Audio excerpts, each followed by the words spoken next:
The Sha Tin vase at Group 3 over the 1200 metres, and Hot King Prawn, he has to carry 7 extra pounds from his fourth in the Chairman's Sprint Prize. Thanks Forever is only £1 up for his third in the Chairman's Sprint Prize. Wishful Thinker, he ran on at the end of a 10-week turnaround between the Jubilee Cup and the Chairman's Sprint Prize. He's got 3 weeks between races here. Fat Turtle looks far better suited to the 1200 metres of Sunday's race. And Dragon General, he returns to group racing for the second time this season.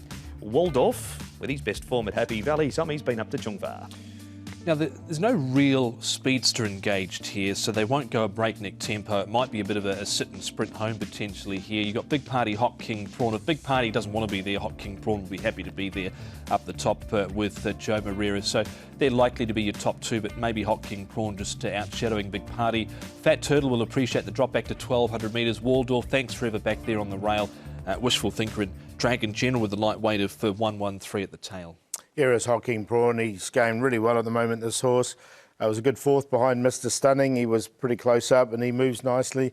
Here he's everything going well. Just the weight. He's got to carry the big weight, but look, he looks in good order and ready to go. Thanks Forever. He's just pushed out a little bit here in this gallop, but he did respond nicely enough, getting through the conditions okay. He's had a good season to date, and Zach Purton will jump aboard, so he's one of the major chances as well. The other one we're going to have a look at here is Jolly Banner. I thought it was not a bad piece of work from Jolly Banner.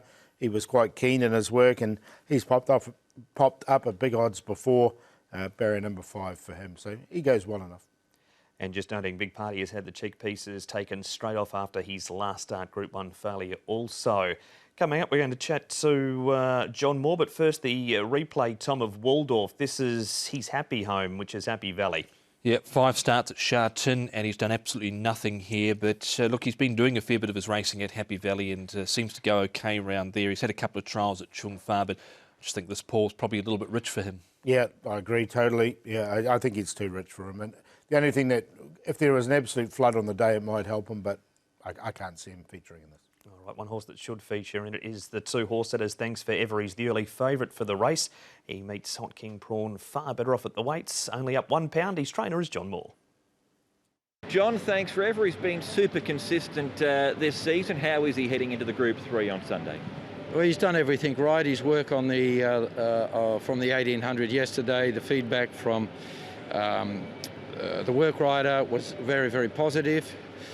He enjoyed that cut in the ground. We all know that the Duports love a cut in the ground, and it looks as though, judging from the current weather conditions, that we're going to have some give in the ground, so that will be in his favour. But he's been a late maturing sprinter. He hasn't been comfortable, as we all know, in the past amongst horses, but we've seemed to overcome that now. He seems to be able to get back amongst them and that, and Drawn Gate 2. And the speed, I would expect him to get the gun run just in behind the pace and be a force to reckon with. He's running the Chairman's Sprint Prize. You must have thought of the 150 that he was going to win. Well, yes, I was looking from the stand. I said, oh, we're going to win with the other one, with the Thero going wrong. But he actually, what we learned from the run was that he has a short run. Blake made his run, and I thought, well, he's going to sustain it right to the line and be strong through the line, which he wasn't. As you said, at the 150, he looked like winning the race, but he bottomed on his run. So from that point of view, Zach has to be very mindful of that he doesn't have a long run. But this time we've got the gun gate. Well, when last time I think we drew the grandstand, and from that point of view, he had to go back, otherwise he would have been trapped 3 and 4 deep. But all in all guns blazing for the race.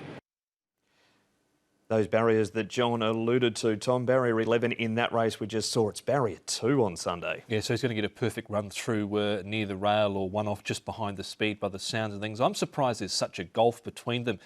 Thanks Forever and Hot King Prawn in terms of the market pool. 1.9 plays 7.6. I don't think there's that much between them. No, not at all. No, I think Hot King Prawn, if there is rain around, and we know that it's very rare that you do get wet tracks here, Hot King Prawn's 1 from 1 on it as well, so he does like the surface. So you take that out, I just think Hot King Prawn can beat him. I'm surprised. I thought the market would be the other way around. So you'd fill your boots at that price with Hot King Prawn. Here he is, Paul, a Hot King Prawn in a trial on the all-weather. They ran this pretty hard, 1,050 in 101.28 in a rain-affected track.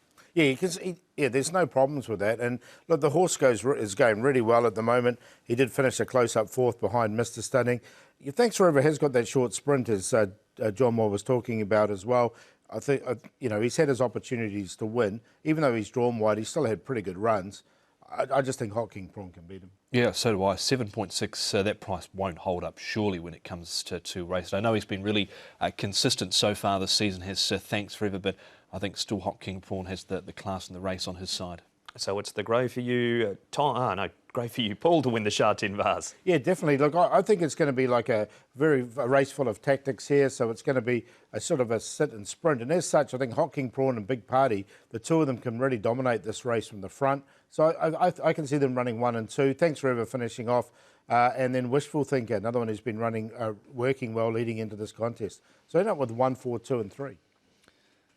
Yeah, I've gone with the 1 as well, the Hot King Prawn. I know he's got top weight and all to carry, but we know he's got plenty of class about him. 10 wins from his 18 starts here in Hong Kong. Joe Moreira rides for John's size. So I think he's the horse to beat. Thanks Forever certainly has to go in, but surprised there's such a big turnaround in the market between the 1.9 compared to 7.6. 5 goes in Fat Turtle. Now, he's never missed the top 3 course and distance. He's back from 1,600 to 1,200. I think that's really going to suit him. And Wishful Thinker ran 3rd in the race last year. Rare on the rail last time out. Got crowded halfway down the straight, but it wasn't a bad run behind Mr. Stunning. So 1, 2, 5 and 3. I've left out Big Party. I think he's had a couple of opportunities recently, but he's just given in a little bit tamely. So I think he might just be a little bit of a big sook when things don't go his way. Fat Turtle currently second favourite for the race. It is early. He's 4.8. Tom noted he's coming back to a much more suitable 1,200 metres and drops £10 for it as well. So that's the preview of the first of the group races on Sunday at Sha Tin.